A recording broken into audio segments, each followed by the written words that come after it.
Vamos a Marcos capítulo 12. Abran sus Biblias, por favor, en Marcos. Capítulo 12,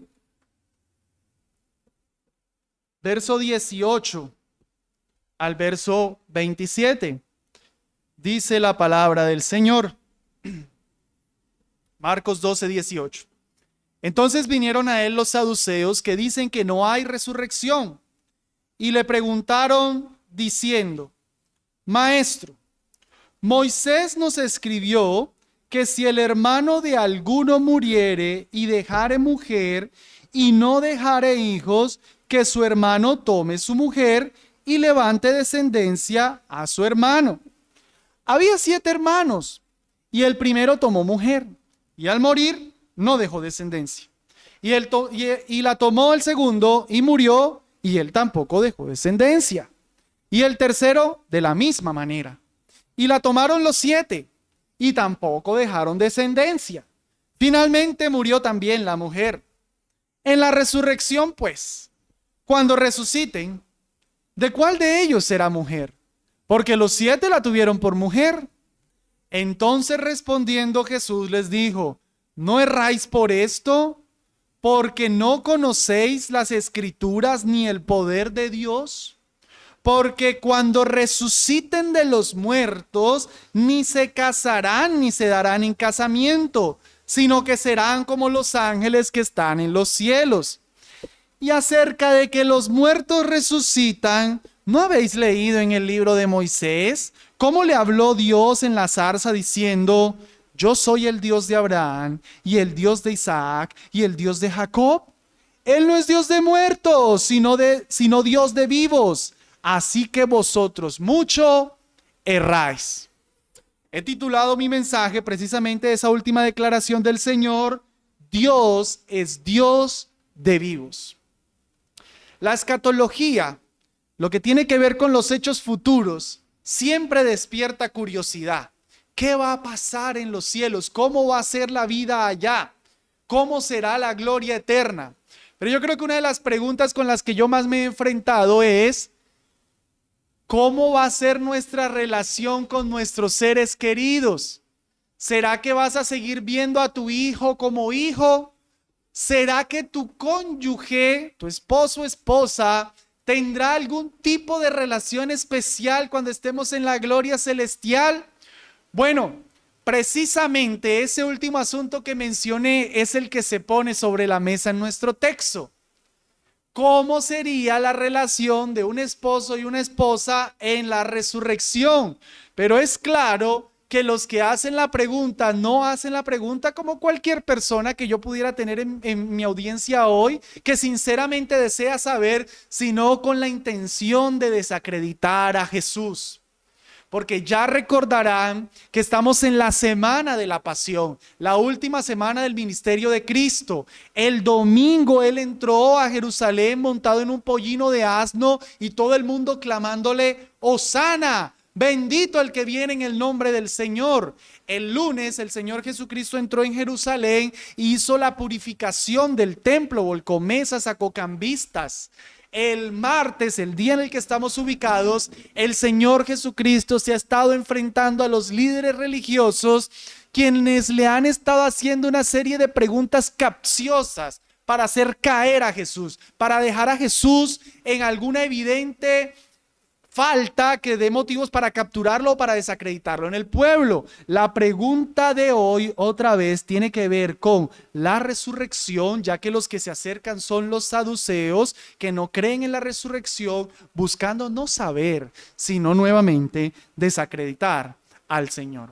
Vamos a ver nuestro texto. Igual que en la anterior ocasión, primero vemos la pregunta que le hacen los saduceos. Ya lo interrogaron los del Sanedrín, ya lo interrogaron los herodianos, ahora lo van a interrogar los saduceos. Y después vamos a ver la respuesta que el Señor les da. Verso 18. Entonces vinieron a él los saduceos que dicen que no hay resurrección y le preguntaron diciendo: ¿quiénes son estos saduceos? Los saduceos eran otra secta de los judíos. Estaban los fariseos, ya los vimos a ellos, que era una secta. Estaban los saduceos y estaban también los esenios. Los esenios no se menciona mucho. Los saduceos eran la alta alcurnia de la nación de Israel.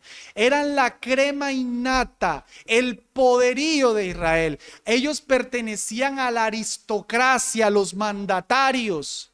Era la gente de plata. Por tanto, tenían mucho poder, tenían mucho control sobre Israel, aunque eran minoría, pero tenían mucho poderío.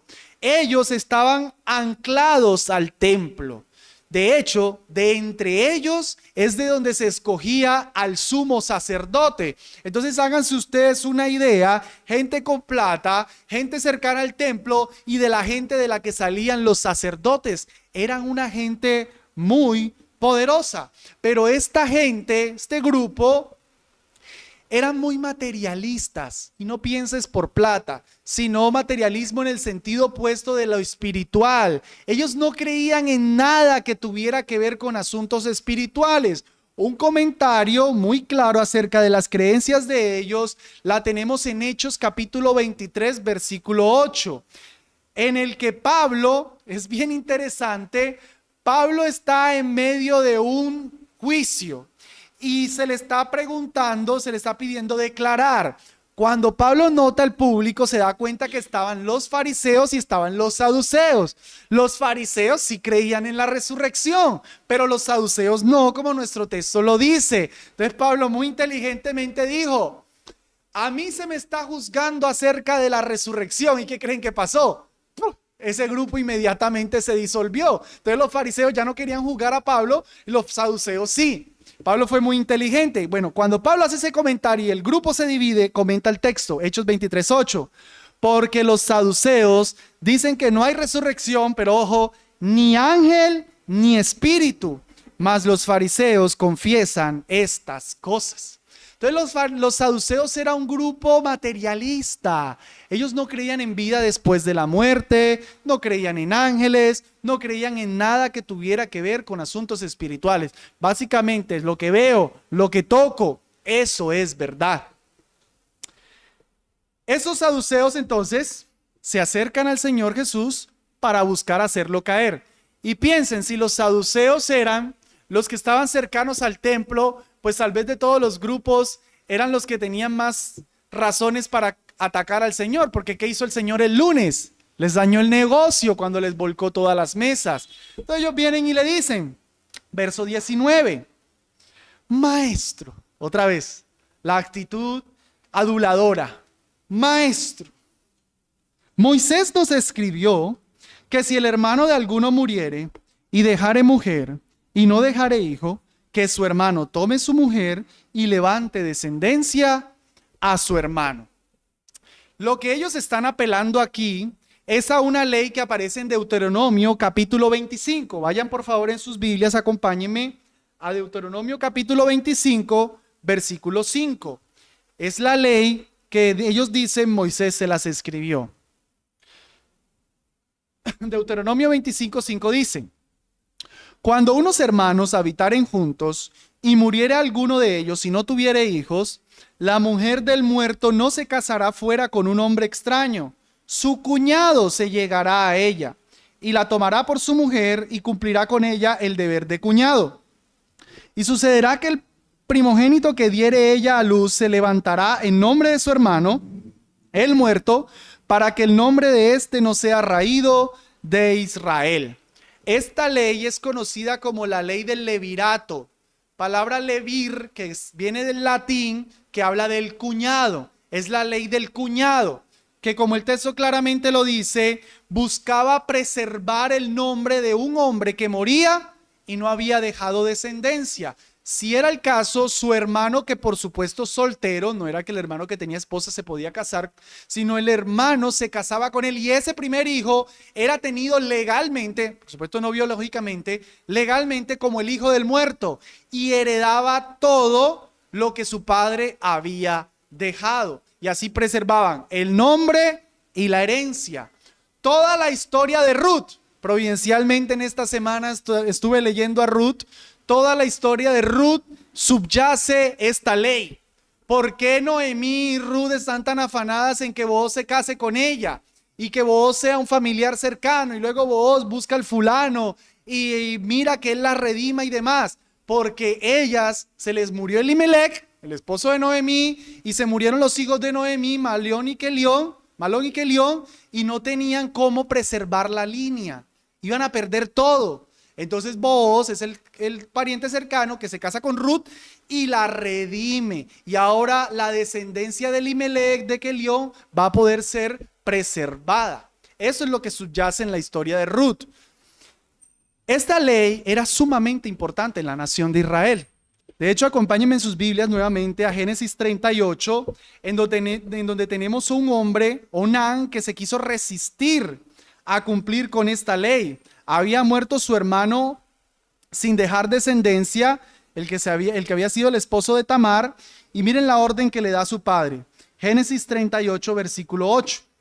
Entonces Judá dijo a Onán, era el hermano menor del que ya había muerto: llégate a la mujer de tu hermano y despósate con ella y levanta descendencia a tu hermano.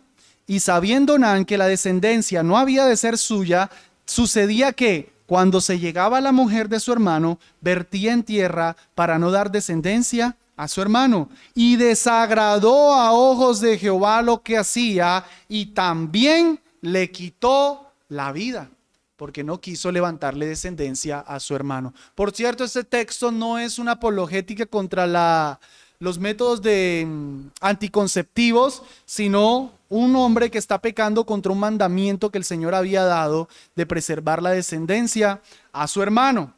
Ahora, habiendo entendido un poquito el contexto de esta ley, volvamos a nuestro texto en Marcos y veamos tal cual la pregunta que ellos hacen. Versículo 20. Ellos van a presentar una situación hipotética en la que van a aplicar este principio para ridiculizar la resurrección. Había 7 hermanos y el primero tomó mujer, y al morir no dejó descendencia. Y la tomó el segundo y murió, y él tampoco dejó descendencia, y el tercero de la misma manera. Y la tomaron los 7 y tampoco dejaron descendencia.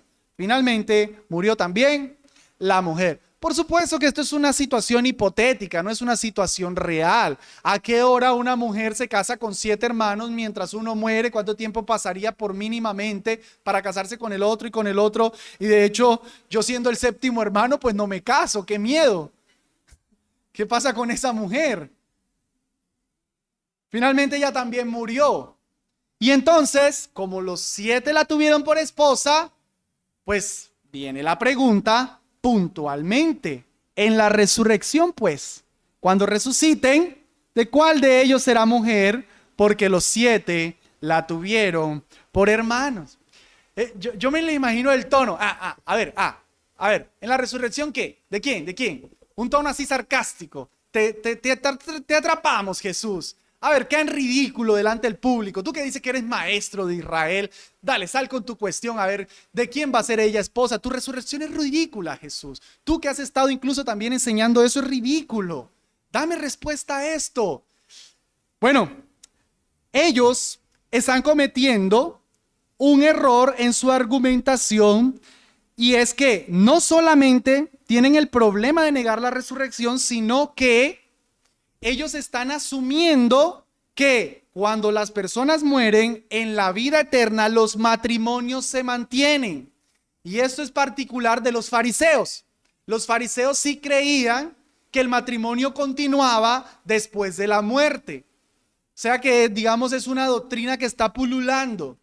Ellos tienen ese error argumentativo. No solo negar la resurrección otra vez, sino asumir que después de la muerte el matrimonio continúa tal cual como está. Tengan eso ahí, un archivito en su mente, porque ahorita que Jesús responda vamos a volver ahí.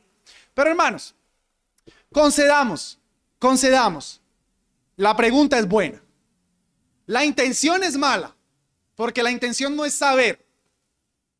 La intención es destruir a Jesús, pero la pregunta es buena. Ya decía, es una pregunta que me han hecho mucho a mí. ¿Cómo será en la vida eterna? Personalmente me lo pregunto, ¿será que yo veré a mi esposa? No, pues no sé, estamos en este mundo, ¿no?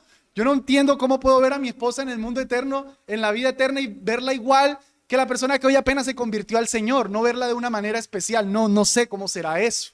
La pregunta es buena, la intención es mala. La pregunta es buena, la intención es mala. Si tú tienes esa duda, tranquilo, hoy vas a tener respuesta, pero no te sientas mal, no digas, ay, yo soy un saduceo. No, no, no, no. El saduceo es porque lo niega y quiere atacar al Señor. La pregunta es buena, la intención es mala. Veamos entonces ahora la respuesta del Señor. Versículo 24. Entonces, respondiendo Jesús les dijo, ¿no erráis por eso? ¿Porque no conocéis la Escritura ni el poder de Dios? Hermanos, esta sola declaración del Señor, y saltemos al final, 27, la última línea, así que vosotros mucho erráis, lo que nos queda claro es que los fariseos, los saduceos están en un craso error. Es un error serio.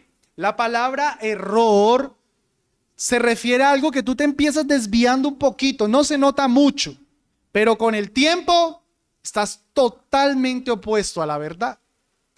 No es un errorcito, ay muchachos, están equivocados, no es así. No, ese es un error serio.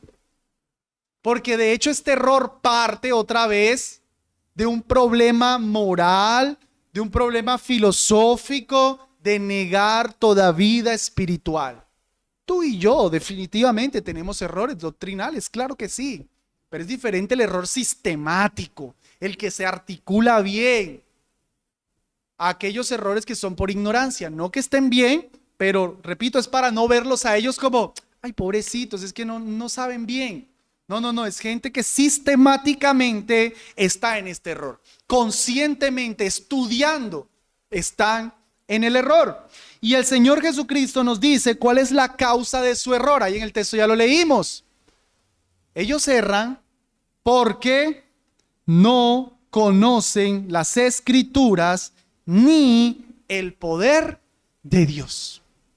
Esas dos cuestiones es lo que los lleva a ellos a errar. Un desconocimiento. Por supuesto que han leído la Biblia. Por supuesto que saben que Dios es poderoso. Pero lo saben teóricamente. Han leído como quien es capaz de interpretar fonemas, sílabas, palabras, frases, oraciones. Pero no lo conocen realmente. No lo conocen. Las Escrituras, si ellos las conocieran, habrían creído la resurrección. Quiero mostrar una serie de pasajes del Antiguo Testamento, que era la Escritura que ellos tenían a disposición, que nos enseña que la resurrección existe. Por ejemplo, Salmo 16, versículo 9.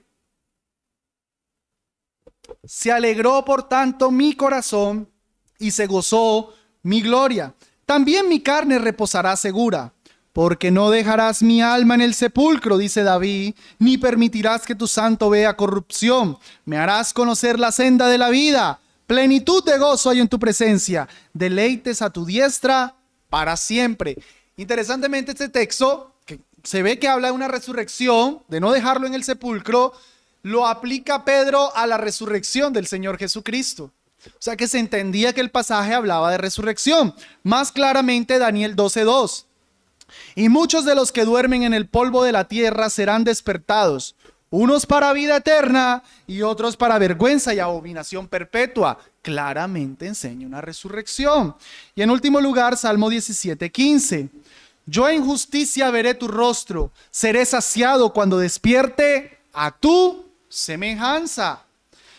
Entonces, hermanos, solo con esos tres, hay muchos más pasajes, pero solamente quise limitarme a esos tres para ver que las Escrituras del Antiguo Testamento sí hablaban de una resurrección. Estas son las mismas Escrituras que ellos tenían a disposición, pero ellos no entendían sino solo el Pentateuco como verdad autoritativa.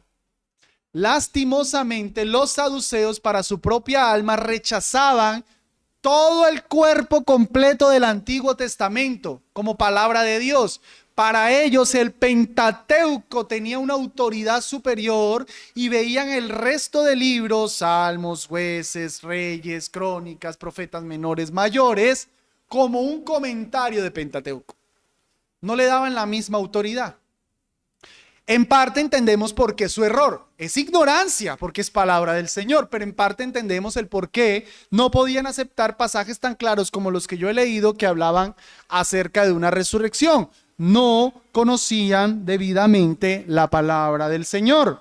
Y su ignorancia respecto al poder de Dios es más que obvia. Hermanos, esta gente que creía en el Pentateuco tenía Génesis, donde se nos dice que Dios creó todo con la palabra, que los cielos, la tierra, animales, todo fue hecho en 6 días por su sola palabra. Tenían todos los milagros, todas las plagas, mientras Dios sacaba al pueblo de la esclavitud en Egipto. Tenían todos los milagros, la apertura del mar, mandando maná del cielo, haciendo salir agua de la roca. Era claro que Dios era poderoso. ¿Cómo es que no sabían? Hablaban de eso, leían de eso, pero no conocían verdaderamente el poder de Dios. Ahora, lo puedo conectar aún más con el poder de Dios en la resurrección leyendo 2 textos del Nuevo Testamento en los que, bueno, por supuesto ellos no tenían estos textos, pero sí vamos a ver en estos 2 textos que Abraham creía en la resurrección. Y creía en la resurrección porque creía en el poder de Dios. Síganme el argumento. Vamos a ver 2 textos del Nuevo Testamento que hablan de que Abraham creía en la resurrección porque creía en el poder de Dios. Eso dejaría a los saduceos sin excusa de su ignorancia. Primer pasaje, Romanos 4:17, dice Pablo, como está escrito, te he puesto por padre de muchas naciones, delante de Dios a quien creyó, esto es Abraham, quien da vida a los muertos y llama las cosas que no son como si fueran. ¿Por qué Abraham creía que Dios era capaz de hacer lo que le prometía? Porque creía que Dios da vida. Porque creía en el poder de Dios. Tú conoces la historia. Cuando Dios le pide a su hijo que lo sacrifique, Abraham va a sacrificar a su hijo. Génesis 22. Y es bien interesante que va Abraham, va Isaac y van 2 siervos. Y cuando llegan al monte, Abraham le dice a los siervos, espérenme aquí mientras yo y el muchacho vamos y volvemos. Pero si lo iba a sacrificar, porque Abraham dice, vamos y volvemos. Una de dos, o Abraham estaba mintiendo o Abraham creía algo que no sabemos. O les dijo mentiras y ya ahorita yo vengo solo, o Abraham creía algo. ¿Qué es lo que creía? La escritura nos los dice, Hebreos 11:19. Pensando que Dios es poderoso para levantar aún de los muertos, de donde también lo volvió a recibir por figura. Abraham iba a matar a su hijo. Y lo que Abraham pensaba era, Dios es poderoso para resucitarlo. Si él me dijo que a través de Isaac sería padre de mucha gente y tengo que sacrificar a Isaac, la promesa se incumple. Solución, Dios es poderoso para levantarlo de los muertos. Y en sentido figurado así lo hizo, porque ya lo iba a matar y Dios lo detuvo. Abraham creía en el poder de Dios para levantar de los muertos. Los saduceos son sin excusa, porque su padre de la fe creía en el poder de Dios. Entonces ellos ignoraban la escritura, ellos ignoraban el poder de Dios. Hermanos, todo eso nos deja con una conclusión. Todo eso nos deja con una conclusión.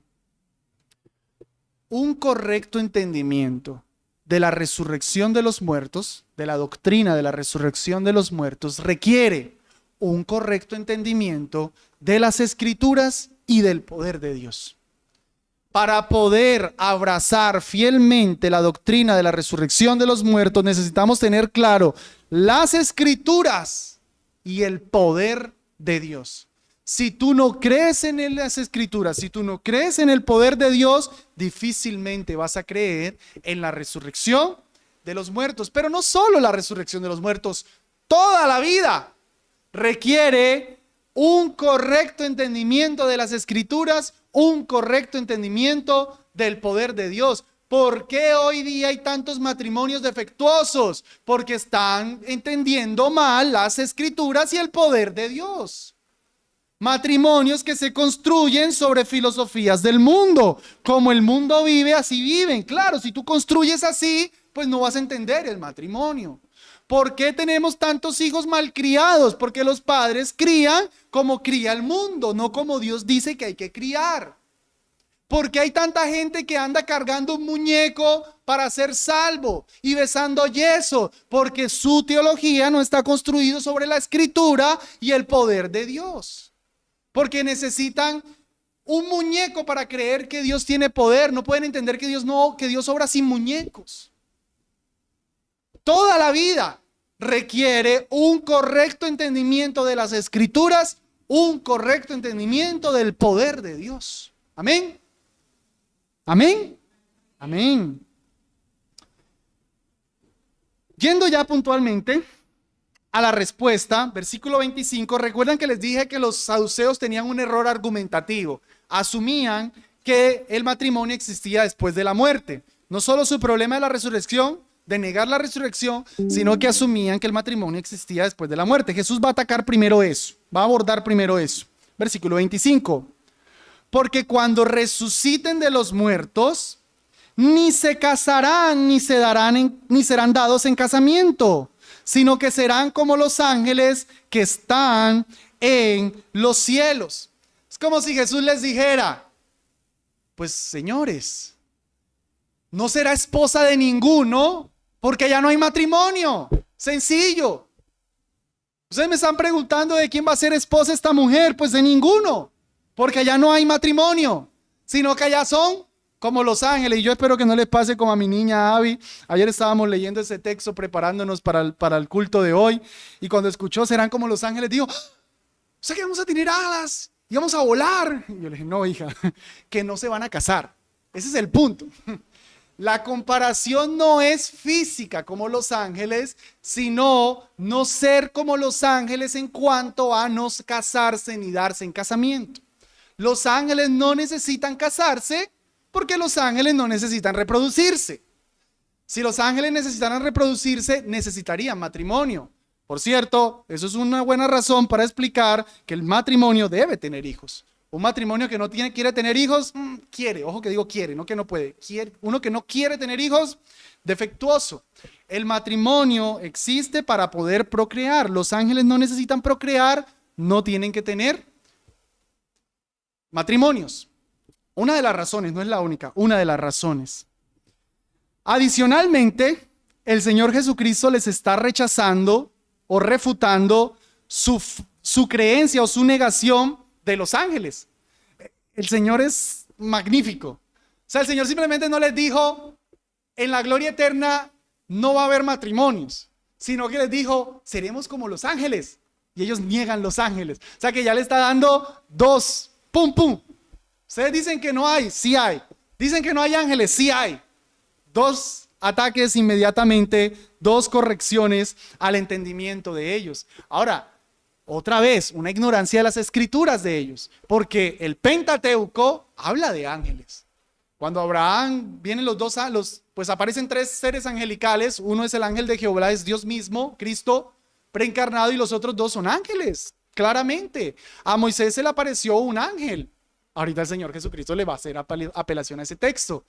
Era ignorancia de las escrituras. Ya el Señor Jesucristo entonces está corrigiendo dos errores de ellos. Hermanos, ¿por qué no existe matrimonios en el cielo? Respondamos esa pregunta. ¿Por qué cuando nuestro Señor Jesucristo vuelva por segunda vez y entremos a la gloria eterna, por qué no habrá matrimonios? Porque el matrimonio actual solo busca reflejar esa gloria eterna del matrimonio entre Cristo y su iglesia.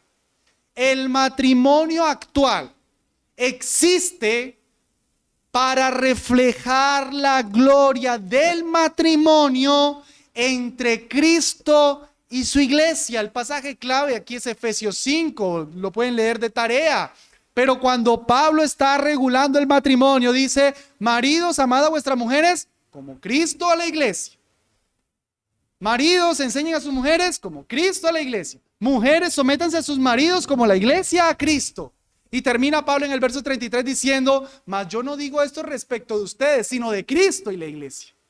O sea, todo se trata del principal matrimonio, el de Cristo y la iglesia. Lo que ahora hacemos es una analogía, una dramatización del matrimonio más glorioso entre el Señor Jesucristo y su amada novia, su iglesia. Si llegamos a la gloria eterna, donde por fin estará el matrimonio consumado, pues los matrimonios entre humanos roban esa gloria. ¿De qué nos sirve estar viendo un matrimonio entre dos personas comunes y corrientes cuando el matrimonio glorioso está? Ya no se necesitan más los matrimonios. En ese sentido, amados hermanos, una breve explicación aquí. Tu matrimonio existe para reflejar la unión entre Cristo y la iglesia. Ese es el principal. Por eso ahorita me precisé, no es la procreación. Hay beneficios como, siempre hablamos de tres. La unidad, la compañía, el matrimonio existe para podernos acompañar, el matrimonio existe para poder procrear y el matrimonio existe, compañía, procrear y no caer en fornicación. El correcto marco para tener relaciones sexuales. Pero el principal es la gloria de Cristo y su iglesia. Un matrimonio debe reflejar eso, así sea impío, lo debería hacer. O sea, el impío peca porque no lo está haciendo, pero el matrimonio debe reflejar esa gloria. Estamos aquí para ir mostrando cómo es eso. Y amados, piensa, algo tan importante como la redención, la salvación, Cristo dando su vida por la iglesia, todo el plan del Señor gira en torno a Cristo y la iglesia, y tu matrimonio representa eso. ¡Wow! O sea que el matrimonio es una cosa muy seria. Jóvenes, es una cosa muy seria casarse. Es representar lo más glorioso en el mundo. El matrimonio es algo muy importante. Debo esforzarme, por tanto, en que mi matrimonio cumpla lo que se supone, mostrar esa gloria. Si en este momento, por el contrario, tú piensas, qué bueno, pastor, gloria a Dios que allá ya no tendré más a este hombre, a esta mujer a mi lado, qué bueno que el Señor vuelva. Ay, mi amado hermano, mi amada hermana, lo lamento por ti. Sí, no puedo negar, de cierta forma es una palabra de consuelo que en la gloria se te acabará tanto conflicto matrimonial. Pero, por eso digo lo lamento, porque deberías estar disfrutando ahora. Imagínate, el cielo se trata de representar un matrimonio. ¿De qué se trata el cielo? De representar un matrimonio. Por tanto, tu matrimonio debería ser una delicia. O sea, eso es como decir, a mí no me gusta ser seguidor de Cristo, es feo, es horrible. Pues entonces el cielo será la cosa más horrible, porque el cielo se trata de estar con Cristo. Entonces, si en el cielo por fin se reflejará el matrimonio entre Cristo y su iglesia, pues se supone que el matrimonio ahorita debería ser un atisbo, aunque sea un deleite de eso, un disfrute de eso. Qué bueno, mi amado hermano, te felicito, doy gloria al Señor. Si más bien tú ahorita estás pensando, ay, qué pesar que no la vea especial, qué pesar que no lo vea especial, luego entenderé. Pero seguro que yo te voy a ver especial. Si así es ahorita, gloria al Señor por eso. Gloria al Señor por eso. Quiera el Señor darnos más matrimonios, que la verdad de que allá no vamos a vernos más como esposo entristezca ahorita.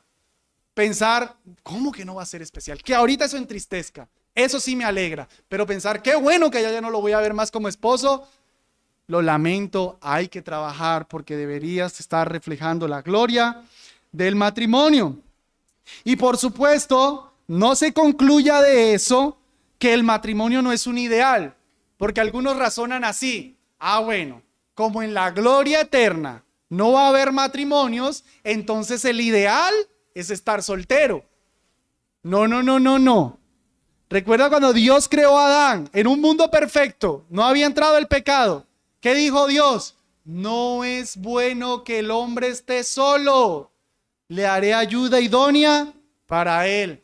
Varones, no es bueno que estés solo. No es bueno. Hay un llamado particular que el Señor hace a algunos muy misterioso, yo eso no lo entiendo, de querer quedarse soltero. Si el Señor te llamó, amén. Pero el ideal no es ese. El ideal es un matrimonio, casarse.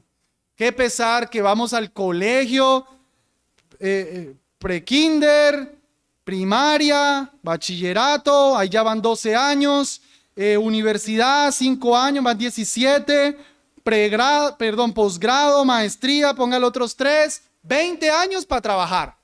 Y el matrimonio, la que salió en el camino. Ahí hágale, mijo, que ahí aprende. Prepararse para el matrimonio. ¿Cómo es que le dedicamos 20 años a ganar plata? Y al matrimonio, hágale, ahí que ahí aprenden. Van a vivir juntos, que ahí se van entendiendo. Prepararse para el matrimonio, jóvenes. Presten la atención a las clases de matrimonios. Eso no es para casados, eso es para todo el mundo. Después estás casado y ¿qué es lo que hay que hacer? No, ya te lo sabes antes de. Ya estás preparado, prepárate para el matrimonio. Bien, una pequeña apología acerca del matrimonio. Volvamos a nuestro punto. Entonces el Señor Jesucristo, versículo 25, les corrigió ese error de que no existe, de que el matrimonio continúa tal cual en la gloria eterna. No, el matrimonio no continúa, seremos como los ángeles que ni se casan ni se dan en casamiento. Ahora en el versículo 26 sí va Jesús puntualmente al asunto. Ahora sí la resurrección. Ese es el tema principal. Versículo 26. Y acerca de que los muertos resucitan, ¿no habéis leído en el libro de Moisés cómo le habló Dios en la zarza diciendo: yo soy el Dios de Abraham y el Dios de Isaac y el Dios de Jacob? Él no es Dios de muertos, sino Dios de vivos. Esa es puntualmente la respuesta y me encanta el tono del Señor. ¿No habéis leído? Yo no sé, pero yo me imagino al Señor como: muchachos, básico, Marbisba básico, 1.0, papita, ¿qué pasó? ¿No han leído? Hermanos, el Señor ya les está dando una humillada a estos super maestros, a estos super intérpretes del Pentateuco. Concedámosle algo: si solo tienen el Pentateuco y no tienen todo lo demás, pues tienen más tiempo de estudiar, 5 libros. Los fariseos tenían que estudiarse los otros 34. Pero ellos nada más 5. Era más fácil. Eran los más duros en el Pentateuco. Y Cristo les dice: no han leído. No han leído. Y entonces el Señor Jesucristo cita el pasaje de la zarza que providencialmente eso no fue arreglado, fue el que leímos hoy en el culto. Ya lo leímos. Yo lo tenía en mis notas para ir allá, pero ya lo leímos. Cuando el Señor se le aparece en la zarza a Moisés y le dice: yo soy el Dios de Abraham, el Dios de Isaac y el Dios de Jacob. El Señor Jesucristo concluye de eso que Abraham, Isaac y Jacob estaban vivos por un verbo, por la conjugación de un verbo. Dice: yo soy, no yo fui. Si dijera: yo fui el Dios de Abraham, el Dios de Isaac y el Dios de Jacob, entonces ya están muertos. Pero aunque ellos habían muerto, Dios todavía era el Dios de ellos, porque Abraham, Isaac y Jacob, en el momento que Jesús está hablando, Dios todavía es el Dios de ellos. Por tanto, ellos todavía están vivos. ¡Wow! ¡Qué exégesis la del Señor! ¡Qué capacidad interpretativa! Es ver al Señor Jesucristo haciendo exégesis del texto. El Señor Jesucristo basó su argumento en que simplemente dice: yo soy. Ahí está el punto de la resurrección. No lo han leído. Eso es básico. Dice: yo soy, no yo era. Ahí tienen la doctrina de la resurrección. Hermanos, más adelante, cuando esto concluye, dice que los fariseos se acercan a Jesús a hacerle otra pregunta. Y el texto de Mateo, no en Marco, el texto de Mateo, cuando le van a hacer la pregunta del gran mandamiento, dice: y los fariseos, habiendo visto que hizo callar a los saduceos, se acercaron. O sea que los dejó callados, callados con esa respuesta. Yo soy, no yo era. Ahí está la resurrección. Los fariseos, los saduceos, venga, lea. Callados con la respuesta del Señor. Tenían ese Pentateuco y no se habían dado cuenta de la resurrección tan claramente expresada en ese pasaje. Después del Señor Jesucristo haberles dicho esto, entonces concluye, verso 27, Él no es Dios de muertos, sino Dios de vivos. Él es el Dios de Abraham. Si ellos estuvieran muertos, no diría eso. Cuando decimos Dios es el Dios de X persona, es porque esa persona está viva. Y por supuesto que esa resurrección es una resurrección espiritual, en el sentido de que no es que Abraham, Isaac y Jacob ya tienen el cuerpo, sino de que Abraham, Isaac y Jacob estaban vivos en espíritu delante de la presencia del Señor, esperando la resurrección plena, la corporal, alma y cuerpo nuevamente unidos. Pero ellos no lo habían visto. En un texto que ellos entendían, palabra de Dios. Por cierto, hermanos, un pequeño paréntesis me permito aquí. Vieron que el Señor Jesucristo reconoce que el texto de la zarza es escrito por Moisés.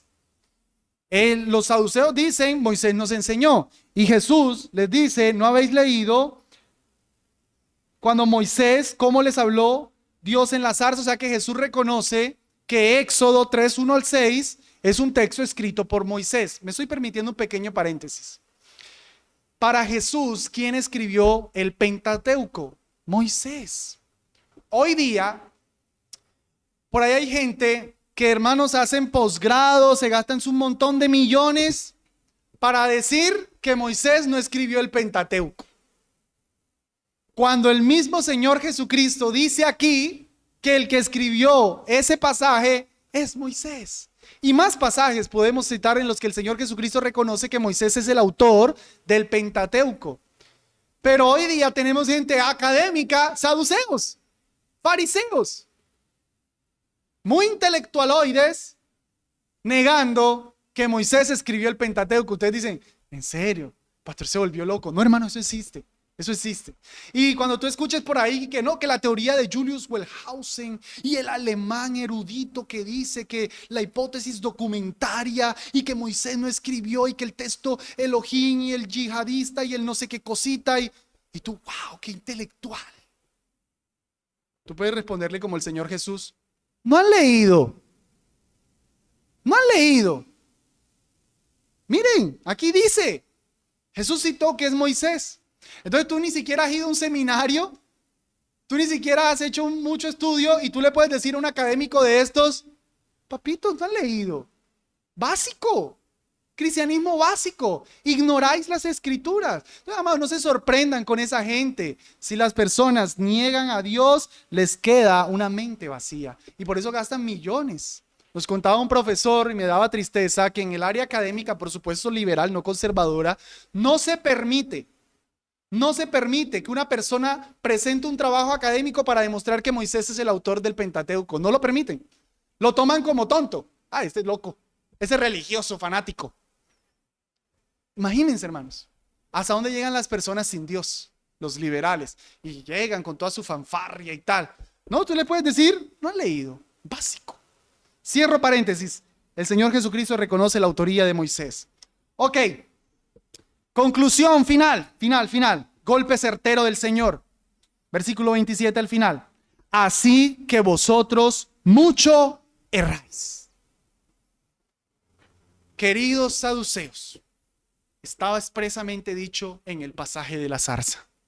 Así que su negación de la resurrección es un craso error.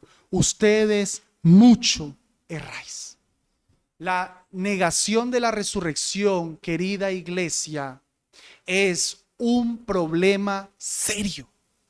Cuidado, querido amigo, cuidado con negar la doctrina de la resurrección. Mira cómo Pablo presenta esto en 1 Corintios capítulo 15, verso 12. Y si se predica que Cristo resucitó de los muertos, ¿cómo dicen algunos entre vosotros que no hay resurrección de muertos? Parece ser que en la iglesia de Corintios se había infiltrado la enseñanza saducea. Y había en la iglesia de Corintios algunos que decían que no había resurrección.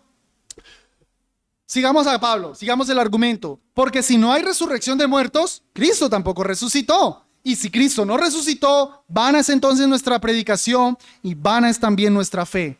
Y aún somos hallados falsos testigos de Dios, porque hemos testificado de Dios que Él resucitó a Cristo, a quien no resucitó. Si en verdad los muertos no resucitan. Porque si los muertos no resucitan, tampoco Cristo resucitó. Y si Cristo no resucitó, vuestra fe es vana, aún estáis en vuestros pecados. Si no hay resurrección de los muertos, sigue Pablo, Cristo tampoco resucitó porque Él resucitó. Y si Cristo no resucitó, entonces la conclusión es que no hay nada, apague y vámonos, comamos y bebamos, que mañana moriremos. Si no hay vida después de la muerte, todo pierde sentido. No hay valor alguno. Eso me lleva a algunas aplicaciones finales. En primer lugar, este pasaje, sumándolo con los anteriores, yo creo que nos permite admirar a Jesús. Querida iglesia, Jesús siempre tiene la mejor respuesta. A mí me han hecho esa pregunta, ya les dije. Y yo creo que me ha tocado toda una clase para explicar esa pregunta. Jesús, certero, respondió. Cuando vinieron, ¿con qué autoridad haces estas cosas? ¿Y quién te dio autoridad? Jesús les dice, yo les hago una pregunta. ¿El bautismo de Juan era del cielo o era de los hombres? Callados. Después vinieron los fariseos y los herodianos. Ven, ¿es lícito dar tributo al César? ¿Le daremos o no le daremos? Jesús, dame la moneda. ¿De quién es la imagen? Del César. A César lo que es del César, a Dios lo que es de Dios. Los dejó callados. Y aquí, venga, que la resurrección, ¿de quién será esposa? ¿No han leído? Yo soy el Dios de Abraham, el Dios de Isaac y el Dios de Jacob. Dios es Dios de vivos, no de muertos. Los cayó. Uno dice, ¡wow! Amamos, Jesús es que excelente. Es maravilloso el Señor Jesucristo como aborda estas preguntas a una gente intelectual. No es que está dándole sopa y seco a unos básicos, no, los intelectualoides de la época. 2, 3 palabritas y el Señor Jesucristo, como les decía ahorita, callaos. Amados, no hay más sabio que Jesús. Jesús siempre tiene la mejor respuesta. No, corrijo. Jesús siempre tiene la respuesta. Jóvenes, ustedes que andan buscando tanto, que no tienen propósito en la vida, que los jóvenes hoy día andan deprimidos por todo, que no saben a quién seguir, siguiendo gente en TikTok, en Facebook, en Instagram y buscando ser como ese que están siguiendo ahí, buscándole propósito a la vida, no entienden en qué consiste la vida. Jesús es la respuesta. Jesús es la respuesta. Mira, no importa qué pregunta tengas tú, no importa si tienes una pregunta existencial, no importa si tienes una pregunta muy práctica de tu vida diaria, no importa si tienes una pregunta económica, Jesús siempre tiene la respuesta. Y está aquí. Y está aquí. Una vida que conoce las Escrituras, les decía ahorita, y el poder de Dios está bien fundamentada. Tu vida, querido amigo, es una vida miserable, estás perdido, no sabes qué hacer, porque tú no has preguntado a Jesús. Si tú buscas de Jesús, tú tendrás todas las respuestas. Todas. Subraya eso. Todas las respuestas. Una vida sin Cristo es una vida sin propósito. No vas a entender. Mira, la vida es muy compleja para saber vivirla. Por algo el Señor nos dio la palabra, su palabra. Mis ovejas oyen mi voz, dijo Cristo. Jesús tiene la respuesta. Necesitas venir a Él, preguntarle a Él, humillarte ante Él y dejar que Él te guíe. Otra aplicación importante. Hay vida después de la muerte. Amén. Amados, eso es muy importante en nuestro pasaje. Hay vida después de la muerte. Hay una cita que todos vamos a cumplir, salvo que el Señor venga antes, pero todos tenemos seguro la muerte. Todos tenemos seguro la muerte, salvo que el Señor venga antes, que seremos transformados. Pero ciertamente morirás. Ciertamente morirás. O sea, tú puedes ser impío, pero sabes que vas a morir. Eso no tienes que tener fe. Eso es real. Vas a morir. Y una vez que mueras, te vas a enfrentar con vida después de la muerte. Y lo que hagas ahora determinará qué va a pasar en la eternidad. No quieras probar. Aquí sigo la lógica de un hombre llamado Pascal. Yo creo que es cierto la vida eterna, pero vamos a conceder algo. Si estuviera equivocado, ¿quién pierde? Si no hay vida después de la muerte, ¿quién pierde? ¿El que no cree que hay un Dios o el que cree que hay un Dios? Si no hay vida, pues ninguno pierde. Da lo mismo. ¿Creíste o no creíste? No pasó nada. ¿Viviste bien en la vida? Yo vivo bien. Yo soy cristiano y yo vivo bien. Yo soy feliz. Yo no soy, ay, qué tortura ser cristiano, como quisiera disfrutar mi vida, qué pesar, pero bueno, hay vida después de la muerte. No. Los cristianos gozamos la vida. Entonces, si no hay vida, pues no pierdo. Pero ¿y si hay? ¿Quién pierde? El que no cree que hay un Dios. Finalmente, el que cree en Dios siempre lleva las de ganar. Siempre lleva las de ganar. Hay vida después de la muerte. Aquí es donde corrijo ese pensamiento. Yo no estoy hablando de vida si tal vez, quién sabe. No, yo te lo estoy dando seguro. Hay vida después de la muerte. Porque el que dijo eso, dijo que iba a morir y que se iba a levantar a 3 días y lo hizo. Si un hombre fue capaz de decir que lo iban a matar y que el tercer día se iba a resucitar y lo hizo, yo le creo. Yo le creo. No a los tiktokers que dicen que no hay. No, que mueran y que resuciten y les creo y los sigo. Y les doy like.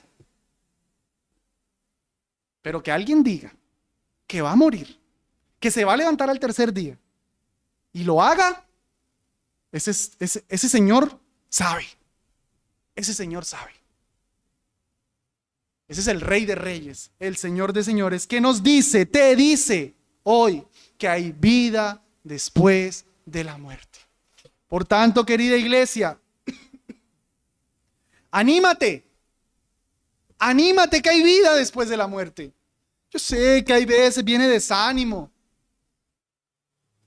Hay veces nos desenfocamos un poquitico. Hay vida después de la muerte. El texto de 1 Corintios 15, que es el tratamiento teológico por excelencia acerca de la resurrección, termina en el versículo 57-58, si no recuerdo mal, diciendo, vamos allá mejor para no decirlo mal. 1 Corintios capítulo 15, versículo 58.